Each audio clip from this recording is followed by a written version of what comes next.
Hi friends, and welcome to my channel. My name is Emma, and this is my abandoned general store that I'm turning into my dream homestead. So, since I cracked my rib or fractured my rib or broke my rib or bruised, I still can't lift anything heavy, which means that hauling lumber around to work on the floor downstairs is not going to be practical this week. So we're going to switch it up. We're going to go upstairs and repair the holes in the floor. Now, I know some of you are going to say, you shouldn't do that. You don't have a new roof on yet. And you'd be right. However, there are a limited amount of things that I can do today, and this is one of them. So I'll do that, and then I'll just put little tubs up there to protect the new floor from the rain. So that'll be fine. That's what I've been doing since I bought the property anyway. And repairing the roof is on the schedule for this fall, winter. Ideally fall, but you know how it goes. But before we can do that, I wanted to clear up some confusion about the comments that I was getting in the last video. So first, cheers to my mom, and cheers to all of your loved ones that you're missing as well. Cheers.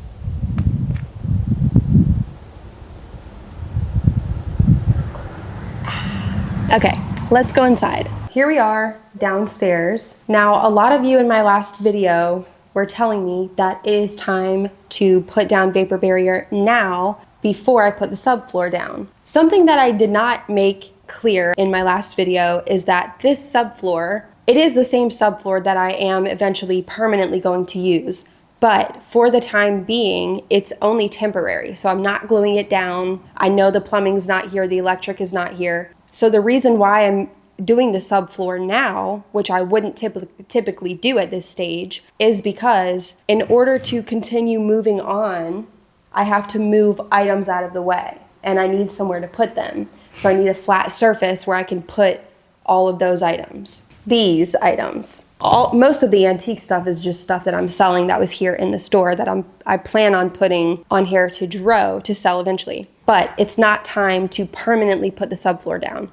So I apologize for not making that clear. That also explains why I'm not putting down vapor barrier now, because I still have to have plumbers in here. I still have to have electricians in here. I don't want the vapor barrier to get all dirty and crumpled up. So it's going to be a while before vapor barrier goes down. Regarding the blocking, usually, and this is what I talked to my dad about, blocking is required when you have basically a floating joist. So that would be, I nailed it on that side and I nailed it on that side, but it's not really secure in the middle. That's not the case with these joists because I've also nailed it in the middle. So I've nailed it in 3 places, the back, the front, and the middle. I'm pretty sure in that case you don't need blocking. I need to contact the county and see what they say about that just to be positive, in which case I can add blocking and that's no big deal. But when I submitted the application showing the drawing and the floor plan of everything that I plan to put down, they did not come back to me and say that I need blocking. Again, I'm going to check up with them and see if I do need it. So that one's kind of up in the air, and I appreciate all of your feedback because I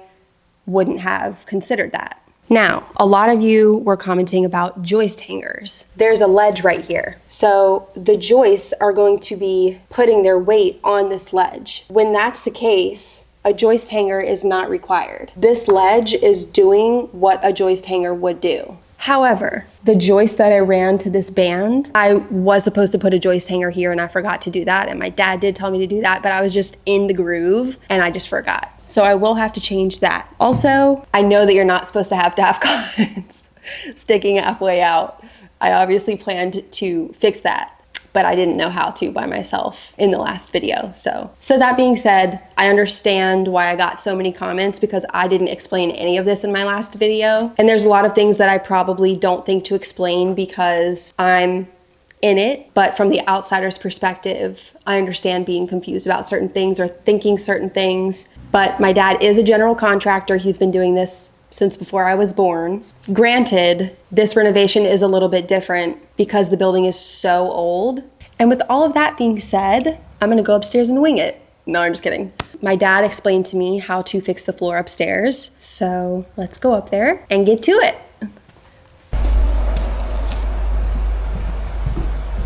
Okay, we're upstairs. This is the first hole that we are working on today. This is the biggest hole in the house. You might see over there some lumber. That is the lumber that I pulled from downstairs. It's tongue and groove.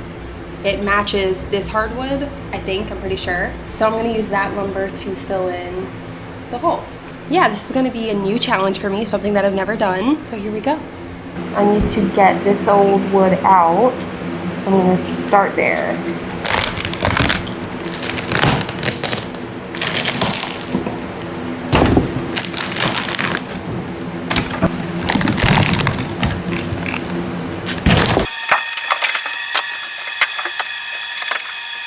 This will be where you would start. Your groove is going over your tongue, and then you nail it and nail it. Just don't fall through the hole. So the ceiling tins are rotted out right here too, but I wanted you to see how they're fastened. Now this board right here is coming up. So I'm gonna run the saw down the seam and then nail it down.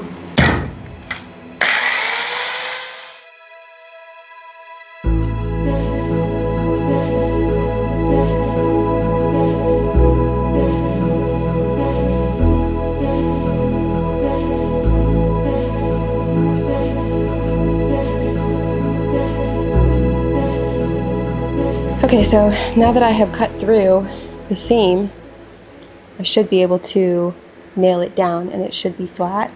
The reason why it was buckling like that is because the boards are too tight. So I guess we'll just try it, see what happens.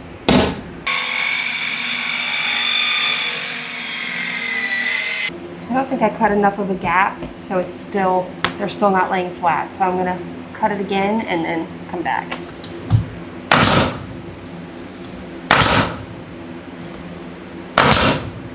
Well, the camera cut half of that nailing out, but the board is sitting a lot more flat now. So now we're gonna keep cranking on the hole here, and I'm gonna start cutting out piece by piece that needs to be removed. And then I'm gonna cut the pieces in a staggered manner.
I gotta say, I'm moving really slowly while I do this. My lower back and then my rib.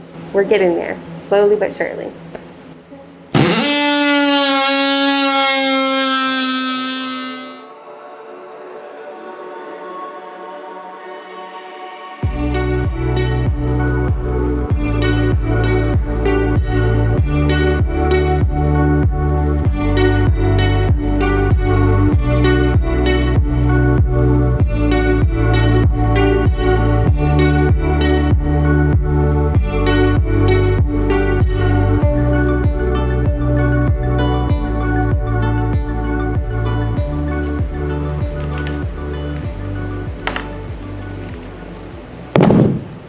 Okay, friends, I made a little dent. I feel like I did a lot more work than it looks like I did.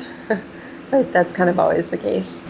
This area, which is my rib, is killing me. So I am gonna come back tomorrow.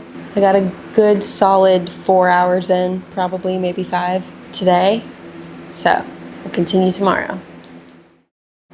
Hi, welcome back to a new day. It's day 2. Let's get right back into it and start where we left off yesterday.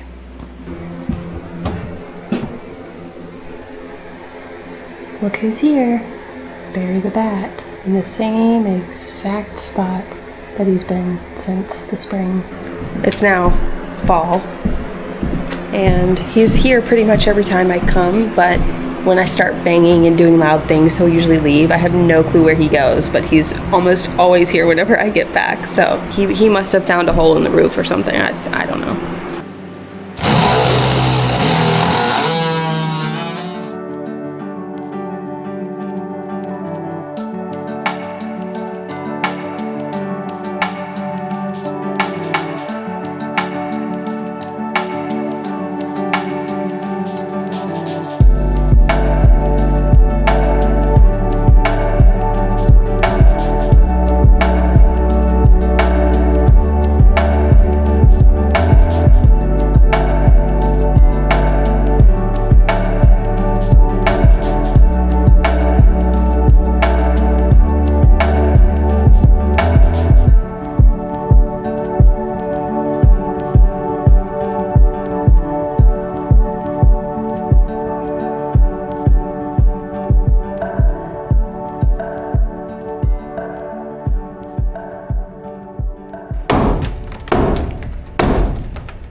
Well, that took, in total, I've probably been working on just getting the floorboards out for 10 hours. The lumber's over there. It needs to be cut and basically just slid in to the tongue and groove. I'll have to find boards that are the right width because all of the boards are different widths.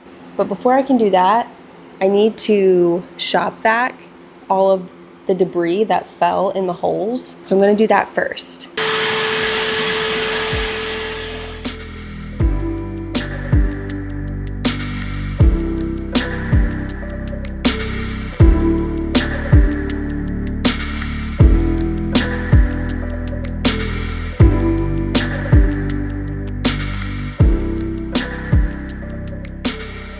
Okay, I shop vacked, and these 2 joists are rotten because of the leak. I got some pieces of 2x4 and I'm going to screw it into the joist so that I have a fresh place to nail the boards into. Let's install the new joists.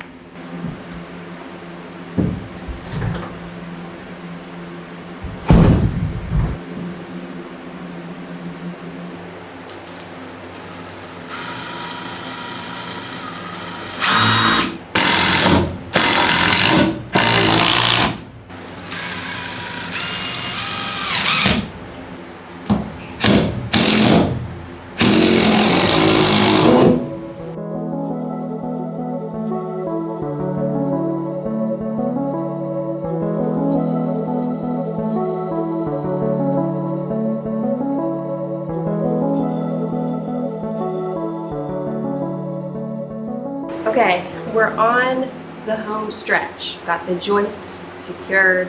Now all I need to do is look through that lumber pile, find pieces of flooring that match the widths of the gaps that are there, and start sliding them in. So Y'all are never gonna believe this. It's terrible. So I just measured the first gap and it's 3 5/8. I started looking for a board and all of the lumber that I saved from downstairs, they're all exactly 3 inches. So 3 inches doesn't fit into a gap that's 3 5/8. So there's 2 gaps that I measured that are 3 inches and I'm gonna try to put the boards in there. I just measured all the gaps and the lumber is 3 inches and the gaps are 3 1/2. Those are 3? Yeah. You have this size? Yeah. Cut this piece off, put it in that gap. Cut this piece off, put it in that gap. And then run whatever you've got just in this hole here. Know what I mean? Yeah. And your joints won't be staggered, but I need good solid boards. that looks good. What? It's a nice joist patch, Mhm. joist repair. Make it more Looks like stable. you know what you're doing. Looks like it.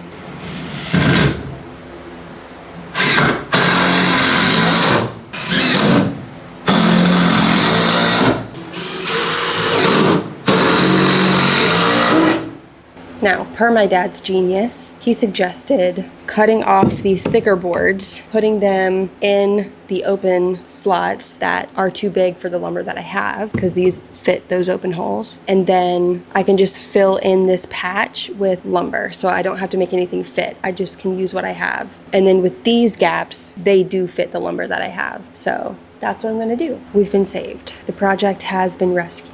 So I'm just gonna start removing these pieces and putting them in that gap, and then we'll just keep cranking.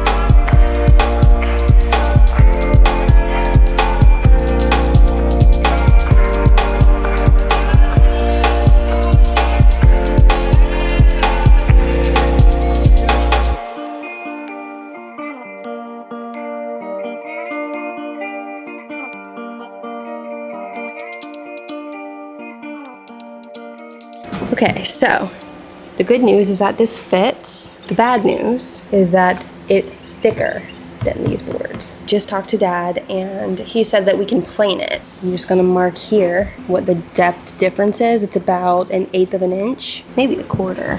And then we can plane all of the boards that are gonna go in here. So for now I can set them in here. They will have to eventually be planed.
All right, friends, that is going to wrap up this video. The last board was too small, so I'll have to find a board that does fit in there to close that gap properly. But everything else is fine. It does obviously need to be planed so that it's flush to the other boards. And eventually down the road, I will be refinishing the entire floor. So then it will all match and it will be beautiful. I am so glad that now I don't have to worry about a hole being up here when I'm walking around, and just feel a lot safer up here. All in all, I think this took me around 15 hours maybe a little bit more, and we'll get there one step at a time. Every day that I'm not here physically working, I'm working on the floor plan to get permits and do all that behind the scenes stuff that you all don't really see. If you want to follow me on Instagram, it's at holistic__Emma, and TikTok is holistic_Emma. And if you want to follow my blog, The Daffodil Post, the link is in the description below, and that's just where I write about this journey. I feel proud of what I accomplished. I know it's not perfect. It's gonna look a lot better when it's planed and sanded and buffed and everything matches, but it's a good start and it's much safer now. I hope you enjoyed it, and I hope that you are all having a great October so far. Happy October, and I look forward to seeing you in a new video next Sunday. Okay, bye.